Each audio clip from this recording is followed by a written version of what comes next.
नमस्कार दोस्तों, आज हम जिस विषय पर चर्चा करने जा रहे हैं वो है योग वासिष्ठ ग्रंथ का परिचय। योग वासिष्ठ महारामायण संस्कृत साहित्य में अद्वैत वेदांत का अति महत्वपूर्ण ग्रंथ है।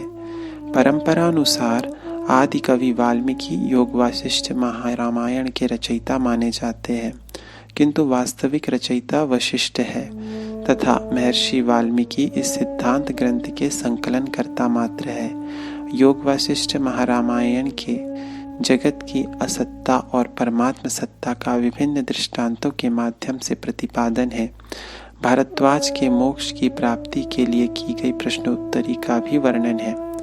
विद्वज्जनों का मत है कि सुख और दुख, जरा और मृत्यु, जीवन और जगत, जड़ और चेतन, लोक और परलोक, बंधन और मोक्ष, ब्रह्म और जीव, आत्मा और परमात्मा, आत्मज्ञान और अज्ञान, सत और असत, मन और इंद्रिय, धारणा और वासना आदि विषयों पर कदाचित ही कोई ग्रंथ हो जिसमें योग वशिष्ठ की अपेक्षा अधिक गंभीर चिंतन तथा सूक्ष्म विश्लेषण हुआ हो। मोक्ष प्राप्त करने का एक ही मार्ग है, मोह का नाश। योग वासिष्ठ में जगत की असत्ता और परमात्म सत्ता का विभिन्न दृष्टांतों के माध्यम से प्रतिपादन है। पुरुषार्थ एवं तत्व ज्ञान के निरूपण के साथ साथ इसमें शास्त्रोक्त सदाचार, त्याग, वैराग्य युक्त सत्कर्म और आदर्श व्यवहार आदि पर भी सूक्ष्म विवेचन है। इस ग्रंथ के अन्य नाम है आर्ष रामायण, ज्ञान वासिष्ठ महारामायण, योग वासिष्ठ महारामायण, योग वासिष्ठ रामायण, वशिष्ठ गीता, वशिष्ठ रामायण। योग वासिष्ठ ग्रंथ 6 प्रकरणों में पूर्ण है। योग वासिष्ठ की श्लोक संख्या 19,000 है। महाभारत, स्कंद पुराण एवं पद्म पुराण के बाद यह चौथा सबसे बड़ा हिंदू धर्म ग्रंथ है। वैराग्य प्रकरण में 33 सर्ग है। मुमुक्षु व्यवहार प्रकरण में 20 सर्ग है।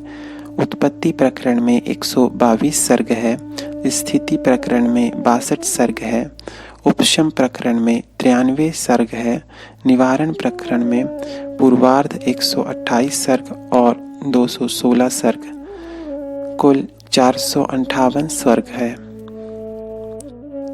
इसमें श्लोकों की कुल संख्या 27,687 है।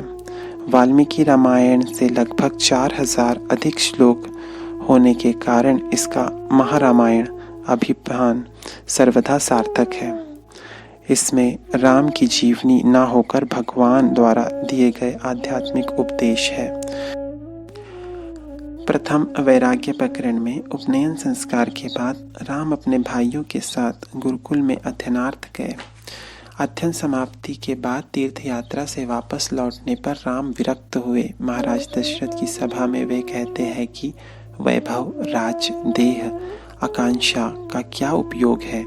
कुछ ही दिनों में काल इन सब का नाश करने वाला है। अपनी मनोव्यथा का निवारण करने की प्रार्थना उन्होंने अपने गुरु वशिष्ठ और विश्वामित्र से की।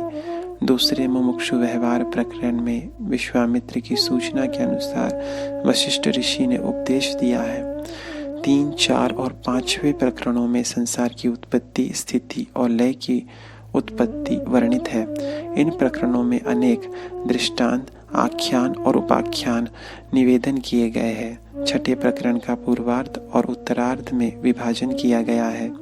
इसमें संसार चक्र में फंसे हुए जीवात्मा को निर्वाण अर्थात निरतिशय आनंद की प्राप्ति का उपाय प्रतिपादित किया गया है।